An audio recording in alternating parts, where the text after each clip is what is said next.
Welcome sa Cloudy Movie Recap. Ang pelikulang ikukwento natin ngayon ay ang The Adventure of Jurassic Pet. Halina't simulan na natin. Habang nangingisda sa gitna ng kagubatan, isang lalaki ang nakarinig ng malakas na ungol ng isang hayop at agad na nagpasyang tumakbo palayo upang maiwasang makain. Sa takot, naglakad siya sa loob ng kagubatan at nakakita ng itlog ng isang hindi kilalang hayop. Maya-maya, isang napakalaking dinosoro ang lumitaw upang kunin ito. Pagkalipas ng 5 taon, sa isang laboratorio ng pananaliksik, pinag-aaralan ng isang grupo ng mga siyentipiko ang DNA ng isang dambuhalang buwaya. Si Dr. Just ay nag-iniksyon ng isang kemikal sa hayop sa pag-asang magising ang pinakapayak nitong mga gene. Ngunit sa halip na magbago ang katawan nito, naging mas agresibo ang buwaya kaya kinailangan itong patahimikin gamit ang mga tranquilizer dart. Dahil nabigo ang eksperimento, inutusan ni Just ang kanyang mga tauhan na patayin ang hayop at i-freeze ang mga laman loob nito para magamit sa mga susunod na pag-aaral. Ilang milya mula sa laboratorio, sa isang museo ng paleontolohiya, tinuturuan ng isang grupo ng mga batang estudyante tungkol sa mga dinosoro. Habang nagpapaliwanag ang guro sa agham, nagsimulang mag-isip si Chris kung posible bang may dinosoro na nakaligtas sa mundo at gumagala pa rin ng hindi natutuklasan. Ngunit sinabi ng guro na ito ay ganap na imposible at ipinaliwanag na ang pinakamalalaking nabubuhay na kamag-anak ng mga dinosoro ay ang mga alligator at buwaya. Nagpatuloy ang klase sa pag-iikot sa museo, ngunit napag-iwanan si Chris dahil abala siya sa pagtingin sa malalaking kalansay ng dinosoro. Bumalik ang kanyang mga kaibigan upang tawagin siya bago pa mapansin ng guro na nawawala siya. Sa pagtatapos ng ekskursyon, sinamahan ni Mr. Brown ang mga estudyante pabalik sa bus at binilang ang mga ito upang matiyak na walang naiwan. Paglaon, pauwi na kasama ang kanyang mga kaibigan, may napansin si Chris na isang misteryosong tindahan at napagpasyahan niyang pumasok upang tumingin.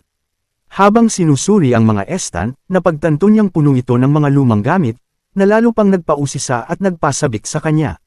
Nang lumitaw ang may-ari ng tindahan, sinabi ni Chris na may hinahanap siyang kakaiba, at sinabi ng matandang lalaki na may perpekto siyang bagay para sa kanya. Ngunit hindi siya nangganyo sa isang mamyadong pusa, ni sa isang dambuhalang gagamba. Kaya nagtungo ang tindero sa bodega at bumalik na may hawak na isang lumang kaong kahoy. Gayunman, sinabi ng matanda na maaari lamang buksan ni Chris ang kahon kapag napatunayan niyang karapat-dapat siya sa laman nito. Nang tanungin ni Chris kung magkano ang kahon, nagulat siya nang sabihin ng tindero na ibibigay niya ito bilang regalo sa kondisyong pangangalagaan niyang mabuti ang anumang nasa loob. Kaya kinuha ni Chris ang kahon at umuwi. Sa kanyang silid, sinubukan niyang buksan ito sa lahat ng paraan, ngunit naputol ang kanyang pagsisikap nang dumating bigla ang kanyang ina. Itinago niya ang kahon dahil alam niyang hindi matutuwa ang kanyang ina na tumanggap siya ng regalo mula sa isang estranghero. Nang makaalis ang kanyang ina, ipinagpatuloy ni Chris ang pagbubukas ng kahon at napansin niyang kusa na pala itong nagbukas. Sa loob, may nakita siyang isang malaking itlog. Nagsimula siyang maghanap ng mga video sa internet upang malaman kung anong hayop ang pinanggalingan nito. Sa puntong iyon, napagpasyahan niyang ipisa ang itlog dahil ito lamang ang paraan upang matuklasan ang katotohanan. Tinakpan niya ito ng maiinit na tuwalya at bumaba upang kumain ng hapunan kasama ang kanyang mga magulang. Hindi pa man dumarating ang dessert ay umalis na siya sa mesa dahil sa sobrang pananabik sa kanyang bagong proyekto. Pagbalik niya sa kanyang silid, napansin niyang gumagalaw ang itlog at sa kanyang pagtataka, nang mabuksan ito ay may lumabas na munting dinosoro. Pagkapanganak nito, agad itong tumakbo sa paligid ng silid at matapos maibangga ang lahat ng gamit, nagtago ito sa ilalim ng kama. Upang mailabas ito, nagkalat si Chris ng mga candy sa sahig at nagawang makipagkaibigan sa nilalang. Nang mapansin niyang gutom pa rin ang maliit na dinosoro, pumunta siya sa kusina upang kumuha ng isang piraso ng apple pie. Ngunit nang bumalik siya, lubos na wasak ang kanyang silid. Sa masusing pagtingin, napansin ni Chris na mas malaki na ang dinosoro kaysa noong ipakapanganak pa lamang. Kaya binigyan niya ito ng pangalan. Simula noon, tinawag ang hayop na Albert at nagsimula itong makipaglaro kay Chris na parang isang alagang hayop. Kinabukasan, napagpasyahan niyang isama si Albert sa paaralan. Ang pinakamalaking hamon niya ay sanayin ang dinosoro upang hindi mapansin ng ibang tao, ngunit hindi niya ito naitago kina John at Carrie. Nang magtagpo ang kanyang mga kaibigan sa harap ng kanilang bahay, inamin ni Chris na may alaga siyang dinosoro. Mabilis na naging magkaibigan sina Albert at Carrie, ngunit hindi nagustuhan ni Albert si John dahil hindi nito masabi sa kanyang mga magulang ang tungkol sa dinosoro sa silid ni Chris. Nagpa siya si Chris na bumalik sa tindahan ng mga anti-gang bagay upang kausapin ang may-ari. Ngunit nang makarating siya roon, napagtanto niyang lubos na nagbago ang lugar at ibang tao na ang sumalubong sa kanya. Sinabi ng matandang babae na siya ang may-ari ng tindahan at wala siyang ibang empleyado. Nang sandaling iyon, nakita ni Chris ang larawan ng lalaking nagbenta sa kanya ng kahon, at ipinaliwanag ng babae na ito ang kanyang yumaong asawa. Ilang taon na ang nakalipas, nagpa siya ang mag-asawa na buksan ang tindahan upang may pagkaabalahan sa kanilang pagre-retiro. Ngunit 5 taon na ang nakaraan, nawala ang lalaki sa kagubatan at hindi na muling nakita. Sa takot, umalis si Chris at inisip na baka siya ay nababaliw na. Ang tanging naiisip niyang gawin ay dalhin si Albert sa Museo ng Arkeolohiya. Doon niya nadiskubre na naroon ang kanyang mga guro kasama ang isa pang klase para sa isang bagong ekspedisyon. Habang nagtatago, sinuri ni Chris ang mga bungo ng dinosoro upang matukoy kung anong uri si Albert. Sa kanyang pagsisiyasat, nalaman niyang si Albert ay isang karniburong batang dinosoro mula sa genus na Albertosaurus. Nang makita ang mga fossil ng mga ninuno nito, tumalon si Albert palabas ng backpack ni Chris at nakakuha ng atensyon ng ilang bisita na inakala itong isang robot na kamukhang kamukha ng tunay na dinosoro. Habang kumukuha ng mga larawan ang isang mag-asawa, tumakbo si Albert at hinabol siya ni Chris. Sa sandaling iyon, papunta si Dr. Yost sa kanyang opisina sa ikalawang palapag ng museo upang makipagkita kay Roberts, na naroon upang ipakita ang mga bagong fossil na natagpuan ng kanyang koponan. Ngunit sinabi ni Yost na hindi makatutulong ang mga iyon sa kanyang pananaliksik. Ang tunay niyang hinahanap ay isang nagyelong dinosoro o hindi petripikadong itlog upang makakuha ng DNA. Nang marinig ito, sinabi ni Roberts na kung may matagpuang ganito ay magiging napakahalaga nito. Ngunit tiniyak ni Yost na handa siyang magbayad. Matapos magpaalam, bumalik si Dr. Yost sa kanyang laboratorio habang patuloy namang hinahabol ni Chris si Albert sa buong museo. Nang mapansin ni Yost sa mga kamera ang isang dinosoro, dali-dali siyang kumilos upang hanapin ang hayop na gumagala sa museo. Saan man ito magpunta, nagdulot si Albert ng takot sa mga tao dahil hindi pa sila nakakita ng ganitong nilalang. Matapos ang ilang minutong habulan, halos mahuli na ni Chris si Albert, ngunit muli itong nakatakas. Pumasok ang mga batang bumibisita sa museo kasama si Mr. Brown, at biglang lumitaw si Yost. Nang makita si Chris, hinabol siya ng siyentipiko dahil alam niyang pareho silang naghahabol sa dinosoro. Nang makarating sila malapit sa lawa, nakita ni Albert ang kanyang refleksyon sa tubig at natakot. Tumakbo siya sa kabilang direksyon, at habang tatalon sana mula sa isang bato patungo sa isa pa, naabutan siya ni Chris at nahuli gamit ang kanyang backpack. Ngunit agad na lumitaw si Yost at sinubukang agawin ang bag. Nakaligtas si Chris at nagtungo sa isang supermarket upang bumili ng pagkain para sa dinosoro. Habang naglalakad sa loob ng supermarket, napansin si Albert ng isang aso at muntik na itong salakayin. Nang papunta na si Chris sa counter upang magbayad, may isang babae ang nakakita sa maliit na dinosoro at nataranta. Sa takot sa tahol ng aso, muling tumakbo si Albert at kinailangan na naman siyang habulin ni Chris. Sa kanyang pagtakas, nagdulot si Albert ng malaking kaguluhan at nahuli ng maraming tao ang eksena, nagtatakang alamin kung ano ang nilalang na iyon. Nang tuluyan ng makalabas si Albert sa tindahan, nakita niya ang isang matandang lalaki na naglalagay ng pinamili sa trunk ng kanyang sasakyan at nagpa siyang magtago roon. Nawalan ng paningin si Chris sa kanyang kaibigan, at nang matagpuan niya ito, huli na ang lahat dahil hindi na niya naabutan ang sasakyan. Pagdating niya sa bahay, kinuha ng matandang lalaki ang kanyang pinamili mula sa trunk ng sasakyan at doon niya natagpuan ang munting halimaw na inuubos ang lahat ng kanyang pagkain. Agad na tumakbo ang lalaki upang kunin ang kanyang shotgun at tinawagan ng pulis matapos magpaputok ng unang bala. Sa kabutihang palad, hindi tinamaan si Albert, ngunit nahuli siya ng mga pulis at dinala sa presinto.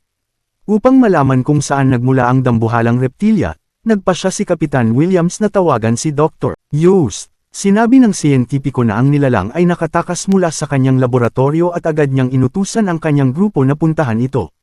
Makalipas ang ilang minuto, dumating si Chris sa lugar at nakita niyang inilalayo si Albert sakay ng sasakyan o sinundan niya ito patungo sa presinto.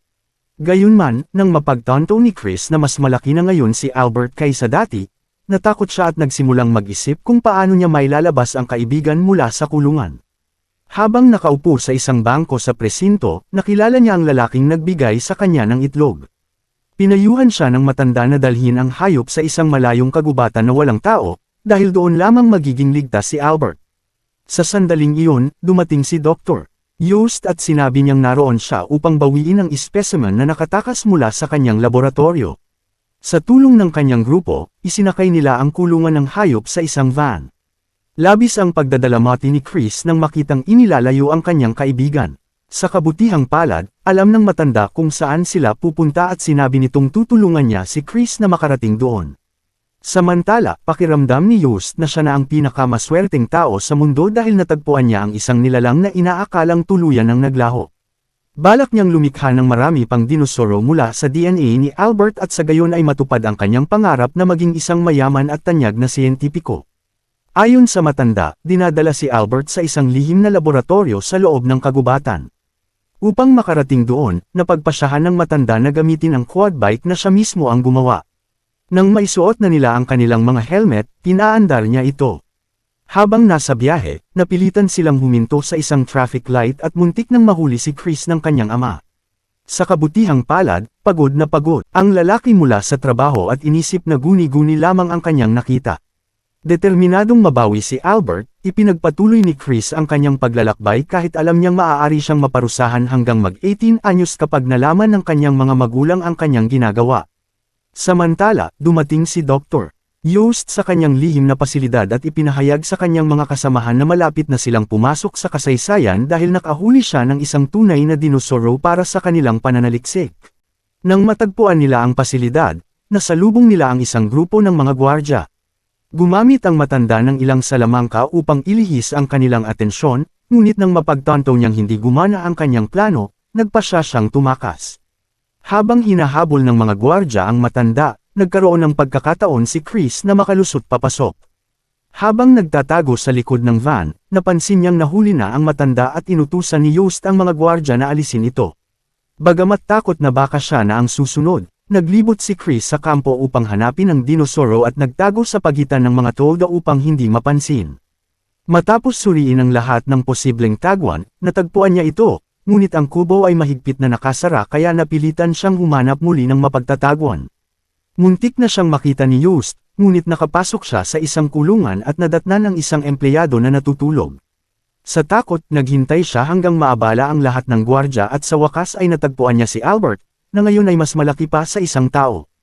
Habang iniisip ni Chris kung paano aalisin ang mga kadena at may lalabas ang dinosoro, dalawang armadong gwardya ang dumating upang arestuhin siya. Ngunit bago pa man nila mahawakan ang bata, pumasok ang matanda sa tolda at inatake sila gamit ang isang metal na malita. Kinuha niya ang mga susi mula sa isa sa mga gwardya at pinalaya ang hayop. Nang tatakas na sana sila, dumating si Yost at ang kanyang grupo at napalibutan sila. Inutusan ng siyentipiko ang mga gwardya na arestuhin ang mga salarin, ngunit umatras ang lahat ng mapansing malaya na ang dinosoro. Sa takot, nagtangkang tumakas ang grupo at isa sa mga sundalo ang nakatama kay Albert sa leeg gamit ang tranquilizer dart. Natakot si Albert at tumakbo papasok sa kagubatan, sinusundan ni Chris at ng matanda na naglalayong iligtas siya. Galit na galit si Yost sa posibilidad na mawala ang kanyang specimen kaya inutusan niya ang mga gwardya na habulin ito at huwag hayaang makatakas. Agad na nagsimula ang mahabang habulan sa kagubatan, kasama ang mga siyentipikong kailangang mahuli ng buhay si Albert. Dahil kabisado na ng matanda ang lugar, ginabayan niya si Chris at ang dinosoro sa kanilang pagtakas at sinabi niyang may alam siyang perpektong tagwan. Gayunman, habang sinusubukan ng tatlo na makatakas, natakot si Albert at napunta sa ibang daan. Nagpasya si Chris na sundan siya. Nang makita niyang nanginginig sa takot ang kanyang kaibigan, sinubukan niyang pakalmayan ito at hiniling na sumunod sa kanya. Sama-sama silang nagtago sa likod ng isang malaking bato, at di nagtagal ay dumating si Yost upang maghanap. Nang hindi nila matagpuan ang bata at ang hayop, nagpatuloy ang grupo sa paglalakad sa kagubatan. Pagdating sa isang bahagi ng kagubatan, sinabi ng matanda na kung magpapatuloy na magkasama sina Chris at Albert, tiyak na mahahanap din sila ni Yost balang araw. Ang pinakamainam na paraan upang pareho silang mabuhay ay ang maghiwalay ng landas. Habang uuwi si Chris, kailangang ipagpatuloy ni Albert ang paglalakbay sa kagubatan hanggang makahanap ng lugar na hindi kailanman hahanapin ng mga tao. Tumanggi si Chris na iwan ang kanyang kaibigan at sinabing responsibilidad niya ang hayop. Ngunit nang mapagtanto niyang ang tanging paraan upang manatiling ligtas si Albert ay ang palayain ito, nagpaalam siya sa kanyang kaibigan at, habang umiiyak, sinundan ang matanda sa kabaligtarang direksyon. Nang marating nila ang kalsada, naglakad silang pabalik sa lungsod ngunit nahuli ng mga gwardya ni Yost. Tinanong ng siyentipiko kung nasaan si Albert, at sinabi ni Chris na ito ay nasa isang ligtas na lugar. Ihahatid na sana sila pabalik sa kampo nang marinig ng mga sundalo ang paparating na sirena ng pulisya at nagpa siyang tumakas. Sa puntong iyon, nakalaya sina Chris at ang matanda at, matapos maligaw ang mga pulis, nagpatuloy sila sa paglalakad pabalik sa lungsod. Pagdating nila sa tindahan ng mga anti-gang bagay, umupo sila sa isang bangko sa bangkita at nagpaalam ang matanda kay Chris, alam niyang kailangang makauwi ang bata bago pa mapansin ng kanyang mga magulang ang kanyang pagkawala. Ngunit nang tumayo si Chris upang umalis, dumating sina John at Carrie at tinanong kung nasaan si Albert. Magaan ang loob na sinabi ni Chris na dinala na ang dinosoro sa isang ligtas na lugar at ang may-ari ng tindahan ang tumulong sa kanya upang mailigtas ito. Nang lingunin niya ang matanda upang ipakilala sa kanyang mga kaibigan, napagtanto niyang wala na ito at pinagsisihan niyang hindi niya man lamang natanong ang pangalan nito. Bago tuluyang umalis, nagpa siya si Chris na silipin ang tindahan sa huling pagkakataon. Sa pagtingin niya sa salaming pinto, nakita niya ang kanyang kaibigan. Matapos magpaalam, naglaho ang matanda, at napangiti si Chris sa pagkaalam na ang lahat ng kanyang naranasan ay totoo at hindi lamang bunga ng kanyang imahinasyon.